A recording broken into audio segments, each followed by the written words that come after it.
कि उपेंद्र कुशवाहा ने नई पार्टी बना ली है। कि उपेंद्र कुशवाहा ने ऐसा किया क्यों? उपेंद्र कुशवाहा किस कारण से नीतीश कुमार को छोड़कर, नीतीश कुमार के वर्तमान सीपी सालारों को क्या आरोप लगाकर उनसे अपना रिश्ता समाप्त किया? कि जदयू कमजोर हो रही है और नीतीश कुमार को फर्क नहीं पड़ रहा है।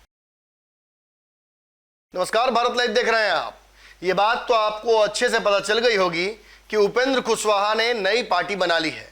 ये बात भी आपको समझ में आ गया होगा कि उपेंद्र कुशवाहा ने ऐसा किया क्यों है। उपेंद्र कुशवाहा किस कारण से नीतीश कुमार को छोड़कर गए हैं। उपेंद्र कुशवाहा ने ललन सिंह और अशोक चौधरी और बाकी सभी नीतीश कुमार के वर्तमान सीपी सालारों को क्या आरोप लगाकर उनसे अपना रिश्ता समाप्त किया है। अब जदयू ने भी अपनी तरफ से हमला है तेज कर दिया है। जदयू की तरफ से लगातार हमला हो रहा है कि उपेंद्र कुशवाहा एक साठगांठ करके दिल्ली से आए हैं और उस साठगांठ के तहत उन्होंने जदयू को कमजोर करने की कोशिश की और बार बार ये रिटोरिक वो बता रहे थे बिहार के लोगों को कि जदयू कमजोर हो रही है और नीतीश कुमार को फर्क नहीं पड़ रहा है। अंतिम समय तक नीतीश कुमार के नाम पर वो राजनीति करते रहे और जब देखा कि नीतीश कुमार उनको इससे ज्यादा कुछ देने वाले नहीं है तो उन्होंने पलटी मार दी। पार्टी पहले से ही बना कर रखे थे, वरना उस दिन नाम कैसे घोषित करते हैं। बहुत सारे आरोप लग रहे हैं उपेंद्र कुशवाहा पर। यह भी आरोप लग रहा है कि जिन लोगों को अपने साथ लेकर उस संगठन में चल रहे हैं वो भी एक एक करके उनसे अलग हो जाएंगे। अब इन सारी चीजों पर से तो पर्दा बाद में हटेगा, लेकिन एक चीज पर से सबसे पहले पर्दा हट गया है। दरअसल उपेंद्र कुशवाहा नीतीश कुमार से अलग हुए थे तो ये चर्चा खूब हुई थी कि आखिर उपेंद्र कुशवाहा को नीतीश कुमार से और क्या चाहिए। देखिए, उपेंद्र कुशवाहा को नीतीश कुमार ने जो चीजें दी हैं वो आप पहले समझ लीजिए। पार्टी का जैसे ही उपेंद्र कुशवाहा ने विलय किया नीतीश कुमार के साथ, उस वक्त ही नीतीश कुमार ने उपेंद्र कुशवाहा को पार्टी का राष्ट्रीय संसदीय अध्यक्ष बना दिया था, संसदीय दल का। और उसके बाद उन्हें एमएलसी भी बनाया गया, जिसके बाद उन्हें मंत्री कोटे वाले आवास में शिफ्ट भी कराया गया। इसके बाद खबर आई कि उपेंद्र कुशवाहा काफी संतुष्ट हो गए, पूरे बिहार वो घूमे, लेकिन संगठन में जिस तरीके का पुरजोर उनको समर्थन चाहिए था उस तरीके से कार्यकर्ताओं ने उनका स्वागत नहीं किया। आवभगत में थोड़ी कमी महसूस हुई और यह भी समझ में आया कि हमसे बड़े नेता पार्टी में अब ललन सिंह बन चुके हैं।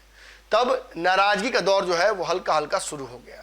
धीरे धीरे उपेंद्र कुशवाहा बिहार मंत्रिमंडल में स्थान पाने के लिए नीतीश कुमार के साथ लगातार मिलते जुलते रहे, लेकिन बिहार मंत्रिमंडल के विस्तार के दौरान और नई सरकार बनने के बाद भी जो मंत्रिमंडल निर्माण हुआ उसमें भी उपेंद्र कुशवाहा की अनदेखी नीतीश कुमार ने की, जिसके बाद उन्होंने खुलेआम मोर्चा खोल दिया। पहले तो ये बातें दबी जुबान में कही जा रही थी, लेकिन जब से भारत लाइव ने इस खबर को एक्सपोज किया कि ललन सिंह और उपेंद्र कुशवाहा के बीच कोल्ड वॉर चल रहा है, तभी से कोल्ड वॉर को लेकर उपेंद्र कुशवाहा पूरी तरीके से सामने आ गए और उन्होंने उसे डायरेक्ट वॉर में कन्वर्ट कर दिया। उपेंद्र कुशवाहा जब जदयू छोड़ने की स्थिति में आ गए तब उन्होंने एक बात बार बार कही कि उन्हें पार्टी की तरफ से उप मुख्यमंत्री बना दिया जाए। ये मांग जब उन्होंने सामने रखी तो नीतीश कुमार इस मांग पर हंसते हुए उपेंद्र कुशवाहा की बातों को हंसी मुड़ा देते हैं, सारी मांगों को उपेंद्र कुशवाहा की खारिज कर देते हैं, जिसके बाद उपेंद्र कुशवाहा के पास कोई रास्ता बचता नहीं है। उपेंद्र कुशवाहा ने पहले तो संसदीय दल के अध्यक्ष के पद को झुंझुना बताया, फिर एमएलसी वाले पद के लिए कहा कि मैंने कभी मांग नहीं की थी। हाँ, समाज है तो समाज के बदले में रिप्रेजेंटेशन मुझे चाहिए ताकि उनके लिए कुछ कर सकूं। अब ऐसा झुंझुना लेकर अपने समाज के पीछे जाऊं तो जाऊं कैसे। अब इसके बाद खबर यह आ रही है कि उपेंद्र कुशवाहा जिस पद के लिए नीतीश कुमार से लड़ रहे थे उस पद पर शायद किसी और को बिठाया जा सकता है, लेकिन इससे उपेंद्र कुशवाहा का फायदा क्या। दरअसल उपेंद्र कुशवाहा ने जो पार्टी बनाई है उसके बाद कुछ तस्वीरें सार्वजनिक हुई हैं, उसमें से एक तस्वीर आप देख लीजिए। आप साफ तौर पर देख रहे हैं कि उपेंद्र कुशवाहा आएंगे तो बिहार में बहुत कुछ बदलेगा, ये उनके कार्यकर्ता कह रहे हैं। और जो पोस्टर आपके सामने है उसमें साफ तौर पर कहा जा रहा है उपेंद्र कुशवाहा को लाएंगे, नया बिहार बनाएंगे। नीचे जो लोगों की तस्वीरें हैं ये सारे लोग कल तक जदयू में लगातार उपेंद्र कुशवाहा के साथ मौजूद थे, अब अलग है और नारा बदल गया है। उपेंद्र कुशवाहा को सीधे तौर पर जो उनकी मंशा थी डिप्टी सीएम बनने की वो उन्होंने त्याग दिया है और जो एक बार नारा लगा था कि उपेंद्र कुशवाहा जैसा बिहार का सीएम हो, उस नारे को आगे बढ़ाते हुए उपेंद्र कुशवाहा को पार्टी की तरफ से अगले चुनाव में सीएम कैंडिडेट घोषित कर दिया गया है।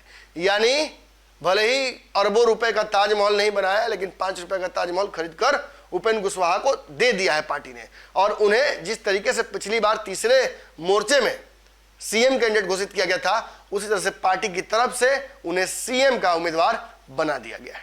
अगर ये वीडियो पसंद आई और वह बिहार के राजनीति और बिहारियत से सरोकार रखेनी तो सब्सक्राइब बटन दबा के चैनल के सब्सक्राइब कर ली। ओजे एगो घंटी बा, ओकरा बटन दबा देला से कुल सटीक और मारक खबर रुआ मुफ्त में मिल जाई। अगर रुआ पत्रकारिता के हमनी के नया प्रयोग में सहयोग कर चाहतानी तो ज्वाइन बटन दबा दी। पेटीएम नंबर नोट कर ली 9386816700। धन्यवाद।